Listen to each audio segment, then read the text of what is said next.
don't necessarily think you got to build an entire full-fledged network overnight. It happens one person at a time, just looking for opportunities to be a blessing to one person, to genuinely care and want to help in any way you can. This podcast is brought to you by Blackaby Ministries International. To find out more, visit blackaby.org. Welcome to the Richard Blackaby Leadership Podcast, helping take your leadership to the next level. My name is Sam, and I'm your host, and I'm joined, as always, by Dr. Richard Blackaby. Well, thanks for having me once again, Sam. It's our pleasure, Richard, as always. We'll mention here at the top that there is, as far as we know, still room to attend the workshop you're doing at the Cove. The teaching you're going to be doing there on Revelation in March 24th to 26th, I believe. That's right. Yeah. And there is a wait list to stay on campus, but there is room to attend the seminar. Right. And you can just stay nearby. There's several options there. Yeah. There's people always, they often do that for seminars there. The auditorium holds more people than their hotel rooms do. Right. So, and there's a Holiday Inn. I've already talked to several people who are booked into that Holiday Inn, so I'm not sure how many more rooms it'll have. But there's Airbnb and there's a Hampton options. Inn nearby as well, and it might even be cheaper to stay and get a room there, and then you can still come and you can buy the meal plan at the Cove. That's kind of nice. It's a nice venue, and you just just down the hall from the auditorium, and then you can of course hang out at the Cove, get frozen yogurt and go down to the your dad's bookstore. Favorite, I think, is the frozen yogurt. Yeah, and so and also I would just say I've known people that got on the wait list and they were like number 30 or something, and they before the conference a room still came available because people come from 20, 25 different states. And things just happen where they have to, someone gets sick or a pastor, there's a funeral comes up and they have to back out. So even if it seems a little daunting on the wait list, I've known, like I said, people that were 30 or lower on the wait list that ended up still having opportunities. Still a chance. But either way, especially if you've never been before, I just know there's always, at all my conferences, there's always some people there for the first time, and they typically just have a great experience. And I love just seeing people connecting around the meal tables, making new friends, and so a lot of really cool things happens there. So hopefully maybe some of our listeners just decide this would be a great time to jump in and we hope to see some there. And speaking of cultivating those connections around the meal table, Richard, I thought that's a great segue into our topic today, and that is networking. Networking, yes. Sam, as I was starting off this year, and I've already been on the road and doing some speaking, I just realized, sometimes you stop and reflect and you say, well, how have I gotten to where I am? And of course, there's lots of reasons, lots of explanations. But if you are in the kind of work where you rely upon other people, if you're just, in most cases, for you to be successful, you're going to have relationships with other people. Yeah. Either so that they're customers, they're clients, or they're just colleagues. But if you're going to be successful, you're going to have to cultivate relationships with other people that will help you, that will buy from you, that will seek your guidance, will invite you to speak at their conference.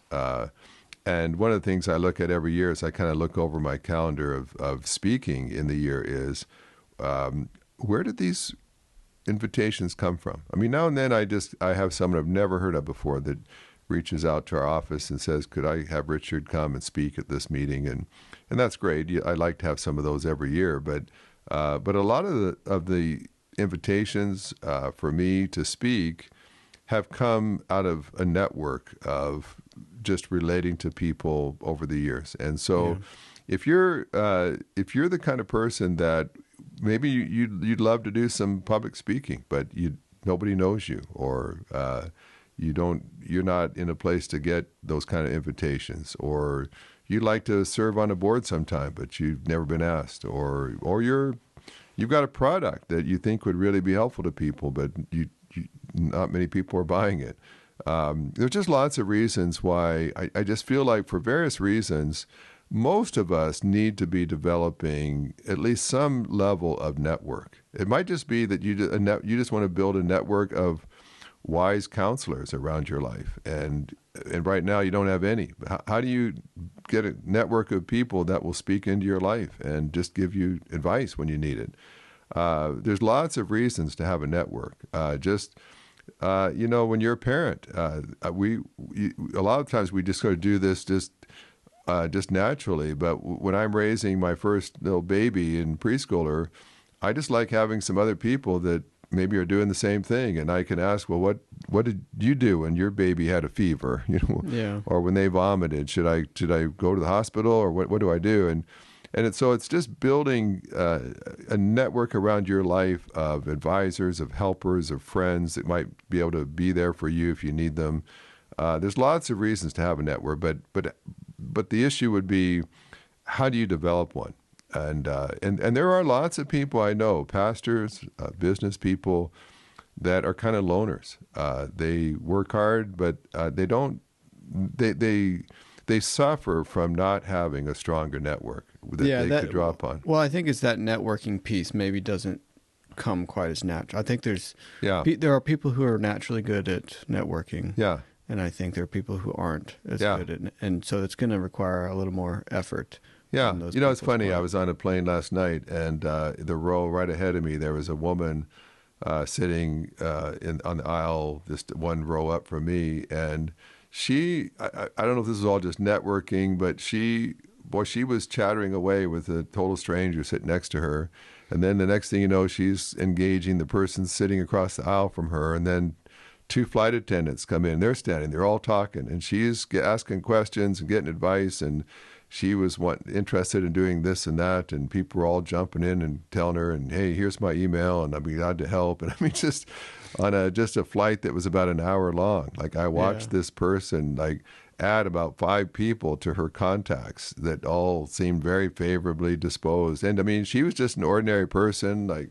She's not, I'm not saying she was a beauty queen or that she was, a prominent business person. She was just an ordinary person, but the way she talked to people just opened them up and made them feel friendly toward her. And so I just came away and just thought, wow, I'm watching this happen right before my eyes here. Yeah.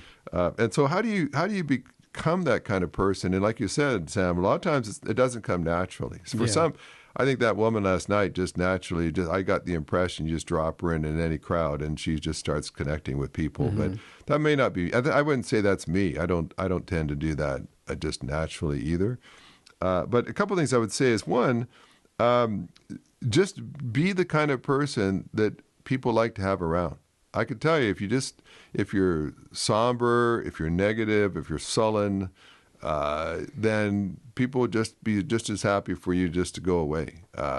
And it seems really self-evident, but a lot of times, even like salespeople, I've even known people that were wanting me to hire them to work for us. But I mean, 30-second conversation with the person was enough to convince me I'm just not interested. Yeah. They couldn't even put it together for 30 seconds to be engaging and positive and smiling and upbeat. And so the first thing is, if you want a network of people that are favorably disposed to you, be the kind of person that others want to be around, that you're an attractive person as far as your personality and the way you conduct yourself and the way you treat people. And secondly, is just genuinely care about people.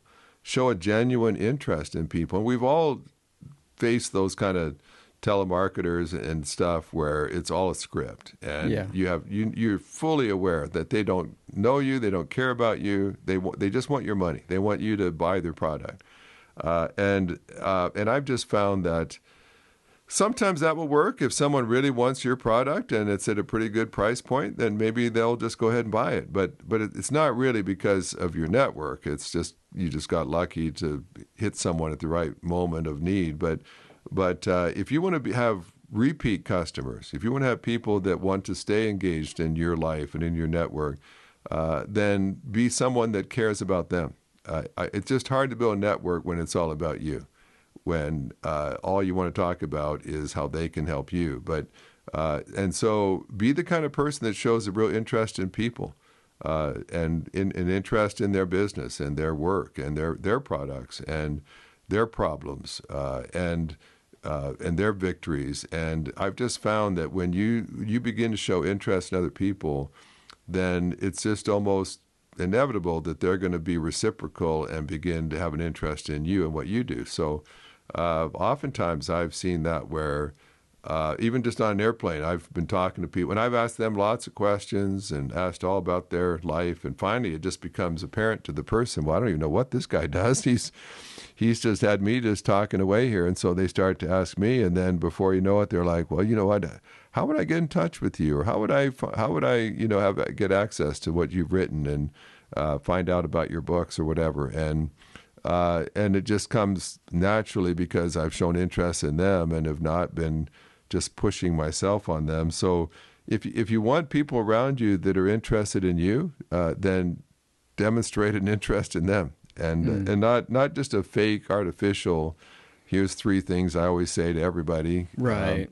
But genuinely cultivate a real interest in people and their lives and their situations. And a third thing is just, and this is not, again, something that's just always natural for me, but remember them. If you meet people, remember them. Remember their name. Remember things about them, their family. I've had people that, as I was talking with them, I found out that maybe they had a child that had leukemia, or their house just burned down recently, or they had a crisis of some kind, and then I just tried to follow back up. I've done this a number of times where maybe we had to conduct some business or something, but I made the effort to ask about their issue, and just showing that I hadn't forgotten. And I can't tell you how many times people have said to me, "Wow, I can't believe you even remembered that. I'm really touched that you'd even ask about that." And I don't naturally just have a good memory for some things like that, but of course there's just so many tools available today in your contact list. Write down as soon as you can issues about, their wife has been struggling for years with this chronic problem that doctors can't solve. Well, let me just make a note about that. Or they have a son that is a prodigal, and they've just been praying for him to return. And well, let me make a note about that, because the next time that just says, I cared enough about you to actually pay attention to what you were saying, and particularly to lean into the areas that I just sense are very important to you, that consume your energy and your emotions. And if it's that consuming to you, that's something I need to be aware of. And again, not to manipulate, but just to say, you're not just the 25th person I've talked to today where I've given the exact same spiel, but no, I remember that you have these particular issues, and it might be a good thing. It might be just they won the top award in their field, and so come back and congratulate them or whatever. But the idea, you're never going to build a network if you don't begin collecting information on the people you want in your network and to remember things about them. And so, there's lots of software programs, and it might be that, like, I've got an associate, Rick, that travels with me a lot. He's better at remembering names than I am. So I'll speak somewhere, and we met a denominational leader. I can't remember their name. I remember the meeting, but he remembers where they serve, what their name is. He's got the contact information. It might be your administrative assistant, but or just an associate that's much better at remembering names than you are. But build someone into your network, your system, that helps you. And I've always thought, my dad didn't necessarily need it, but my dad met so many people, but he just had stacks of business cards in his briefcase, and never necessarily really cultivated a good system of keeping up with people. He never really utilized a lot of technology, and he kind of had God to be his networker, but But I've often thought, now I find stacks of cards in his old briefcases, and I think he barely tapped the surface of contacts because he just didn't have a good system. He had staff, but I don't know that he ever made that a huge priority as much as he might have. So a fourth thing would just be positive. When you're around people, just be positive, be affirming. And again, all these things can become manipulative if you're just doing it just crassly to make a sale down the road. But I know people, for instance, that they'll just regularly make positive comments on things that I post on social media, for instance, and I just their name just starts popping up because they're always saying affirming things and thanking me for that post today, or hey, when they heard me preach recently and it just really ministered to them, just want to thank me for that. Well, they would have been a total stranger to me before, but it just seemed like every time I crossed their path, they're thanking me, they're affirming something I've done or said, and you start building just a bank of goodwill toward people like that. And then down the road, maybe they approach me and say, hey, listen, I've loved hearing you speak. I would love to have you come to my church. Is there any way? Well, if they were a total stranger, maybe I would just, it might not work. But I'm starting to feel kindly toward this person because every time I hear from them, they're just being thoughtful. And again, not just generic sort of platitudes, but where when I see them, they've always got a smile on their face and they're always thanking me, or they're saying something funny, or they're, and so be that kind of person that is always looking to just say a positive word toward people. Just take that moment to thank them. You just heard this person speak at your church. Well, just go up and just say something. Don't tie up a lot of their time. Don't manipulate them. Don't hog their attention span. But just learn to just say a positive, encouraging word. And what you'll find is over time, you're going to begin developing kind of an informal network of people that just are always happy to see you because you're always upbeat, you're always positive, you have something kind to say. Yeah. And I've known other people, just like on social media and other things, they're always cranky. And at a certain point, you just want to hide them or block them because every time I see that person, it's always negative. And now they want to come and meet me for lunch. And all I've ever heard is negative stuff come out of their mouth. I'm not sure I want a lunch full of negativity. So just be that kind of person who's affirming of others, thankful to others. And again, it's kind of nebulous a little ways, but I've just seen people who are good at that. And they just, everywhere they go, they're just affirming people, they're noticing people. And in time, that can lead to a network of people that like having you around. And if a time comes when you need something from them, all they can think of is, for years, this guy has always been a positive influence in my life. And so, hey, it's the least I could do is help them out as well. Yeah. I've done that with people that maybe they were a very positive, affirming person in my life, and then years later they're writing a book and they want to know if I would write an endorsement. And it's like, well, you've kind of been endorsing me informally for years. Maybe I'll take the time to do this for you. So, and then just be visible. If you want to build a network, you got to be out where the people are. It's hard to build a network if you're always at home in your home office.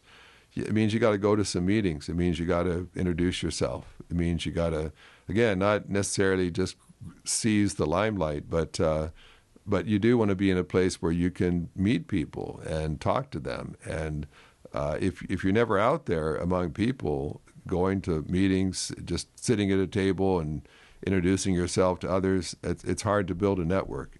You have to be where the people are. And if you can, be in a place that's in front of people. If maybe you volunteer to be a part of supporting a program, and that puts you behind the microphone for a few minutes or whatever it might be. But find ways to be in front of people. And maybe you're volunteering and you're you're helping out in your community in some way, but and you're making a positive contribution, but it also puts you in front of people now, and you're on their radar now for the first time, and you never know what that can lead to.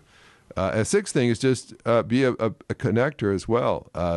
Don't just be in it for yourself. There's a lot of times I get some great delight when I can connect to people that I know and set them off. I know people that are professional editors, and so then I have a friend that is writing their first book and they need an editor, and I'm happy to say, hey, let me connect you with this person here. I've done that a number of times. Or I know that this person provides a service, and I meet someone who needs the service. It's not about me. I don't make a dime for it, but I'm going to connect these two people. Well, over time, if you've just kind of made a habit of doing that, you're building a network of people that are grateful to you, and it was completely altruistic for you. You didn't get a thing from it, except you helped some people out, and you gave some people some business. You solved someone's problem. And down the road, you may call on them. You may have something that they can help you with. Well, just much more likely to have a network of people favorably disposed to you if you have been helping people out for years. And now you've got a track record of people that are grateful to you, and they know you must care about them because there was nothing in it for you, and you helped them out anyway. You were a friend to them. So there's something real rewarding about that connecting. Yeah. Well, and your life, you're being helpful. You're being a positive influence in people's lives, a problem solver, which is what a leader is. And just a couple other things as far as networking is, if you do have an opportunity to do something, provide a quality service, provide a quality product. When you get a chance to actually make a sale, or you get asked to speak at a conference, whatever it is, do a good job.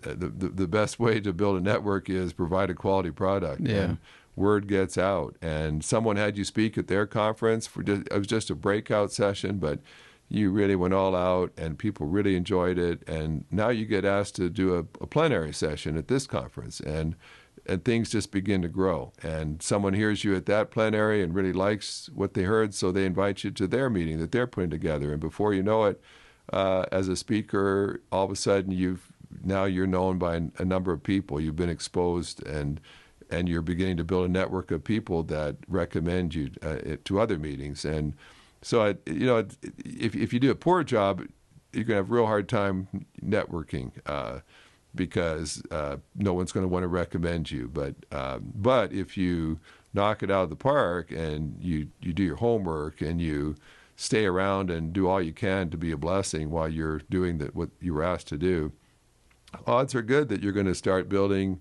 a network of people that know you provide good work, and you're going to end up. Those are the kind of the repeat customers that over the years keep having you back. I was speaking at a church this past weekend, and the pastor was trying to remember. It's got to be at least a decade that he's been having me come pretty regularly, and I don't come just to any church. There's just too many churches to do that, but there's some that I've just really grown to really like the pastor and like the staff and like what they're doing, and so I like to go just to be a part of that, and they like having me come for what I do for them. And so, over time you just build a network of relationships where they've been blessed by your work, and you have built not just a transactional thing, but where you've invested in the people as well. And I've always said that to folks, and I know our ministry, we really try to do that. If you have someone in our ministry come and do something, we don't want to just get up and speak and then get whisked off. We want to bless your people. We want to bless you. We'll spend time with the host or whoever, and we just, we want everybody to have a good experience being around us. And when you do that, you tend to get asked back, and over time you have a broader and broader network of people that are regularly calling upon you in some way. So when that opportunity comes, make sure you get a good base hit at least, so that people feel like they can trust you to come back. An eighth thing is just don't be inauthentic. and we've all known these kind of salespeople. They're talking to you like they're their best friend, but they're not even looking at. They're already looking past you to see who else, if there's a bigger fish swimming behind you that they should latch onto. And there are people that that they're just spewing off the same things they say to everybody. Yeah. And so if you're going to really build a genuine network, it's got to be authentic and it's got to be real. People got to know that this is the real you, and that you're not just spinning a line. That people have got so many spam alerts, not just on their computers, but in their minds that, okay, I'm just getting sold here, a bill of goods here. They're just, they say that it's not authentic, it's over the top. And so they start tuning you out. But when they feel like they're genuinely connecting with you, and they feel warm feelings toward you, and you seem to be truly caring about them, well, you may be adding another person into your network of relationships. And just a couple of observations as well. Just be someone who blesses people. If you want to build a network, just be someone who blesses the people that you cross paths with. And I would say in that regard, be generous. Be as generous as you can. Give away what you can afford to give away. Sometimes I think we're so stingy and it's all about us and what we can get that you're never going to build a big network like that.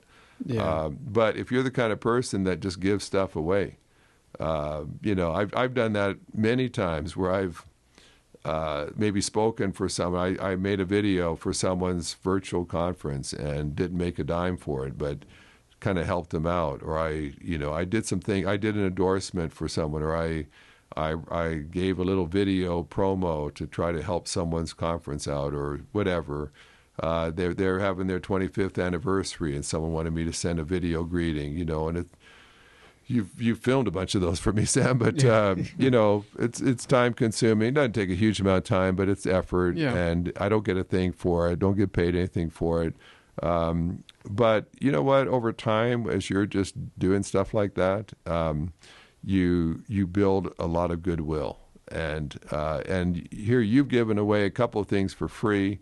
Now they want you to come and be a plenary speaker and pay you good money for it. And now you're going to receive a lot more than you've ever given. But it came out of a relationship of just doing some things, freebies or just extras. And there have been times where I've been at an event and speaking, and maybe they're paying me to speak, but then they just ask, could I be on this podcast while I was there? Could I just meet with this person at breakfast? And you have to be careful with some of that, but oftentimes I've tried just to give more than even what was expected, or you're throwing in a bunch of stuff for free as well, and then next time when they're thinking about who to have come speak, they realize, well, yeah, you did a great job speaking, but he also blessed everybody that he dealt with. Yeah, everybody, all the staff, liked having him around, and so he's a good person to invite back, and before you know it, you've got some regular business coming from this part of your network because you're a blessing. So,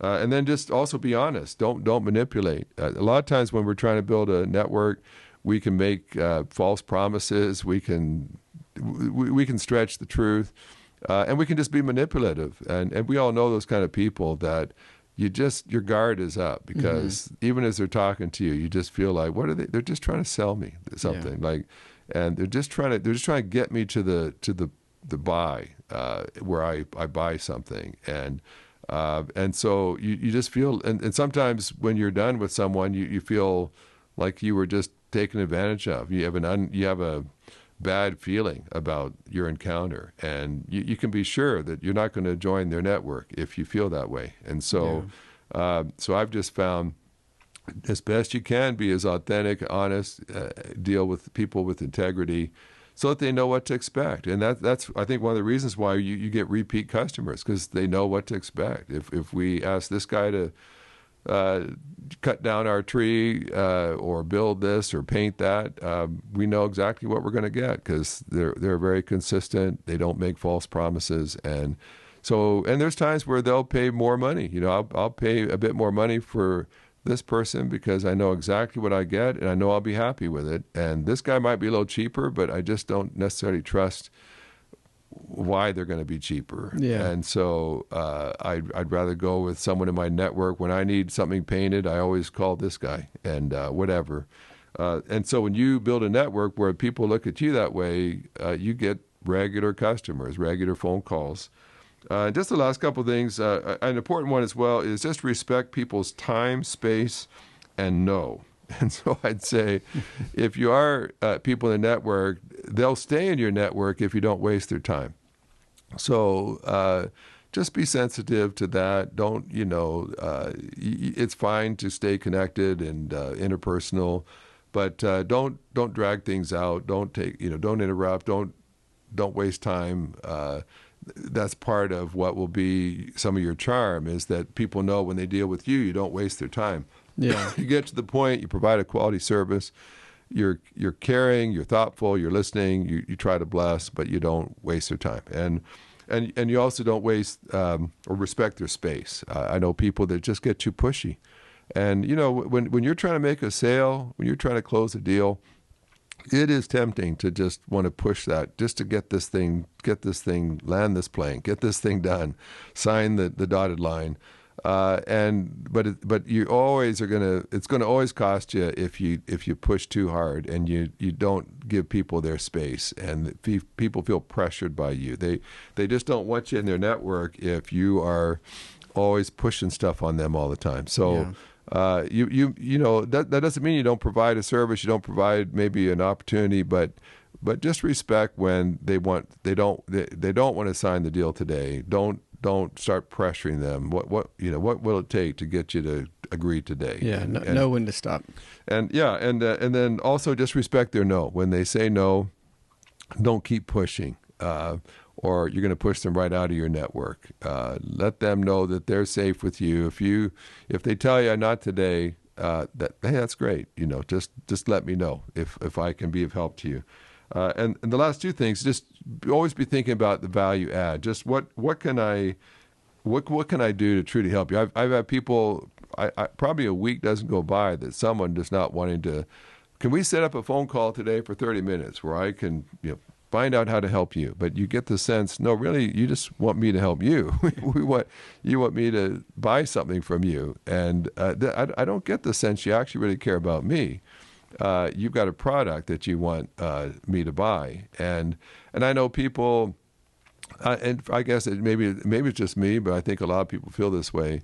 There's times where I'll say, well, tell me what in a short email, tell me what it is why is it you have to meet me face to face to tell me what you have to offer. Now, I know as a salesperson, it's always better to be face to face. But if you truly do have a product that is going to change my business and make me wealthy, then give me the nuts and bolts of it. Tell me essentially what it is you can do, and tell me what the problem is that you can solve. And but if I have to meet with you, I start to wonder: are you just trying to put the sales job on me? Are you trying to just pressure me, manipulate me?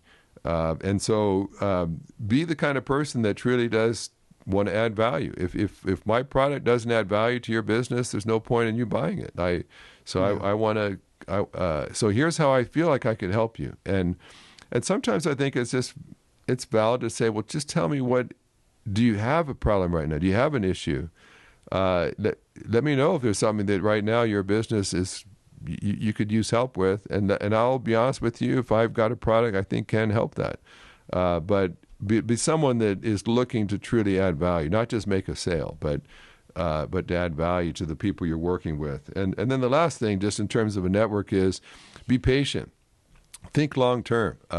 Some of the business, if you will, that I've had in recent days of maybe being asked to speak or something, or write something, has come after 5 to 10 years of developing a network. And for a number of years, I crossed paths with this person. They heard me speak at other places. I interacted with them as a friend, and that didn't ever lead to any actual sale or business, but But now, years later, the right opportunities come along, and I've developed a great relationship with them, and they realize this is the perfect thing. And so, networking, you got to take the long view. Yeah. And some people in your network are going to maybe be recurring, regular customers that often are doing business with you, calling upon you in some way.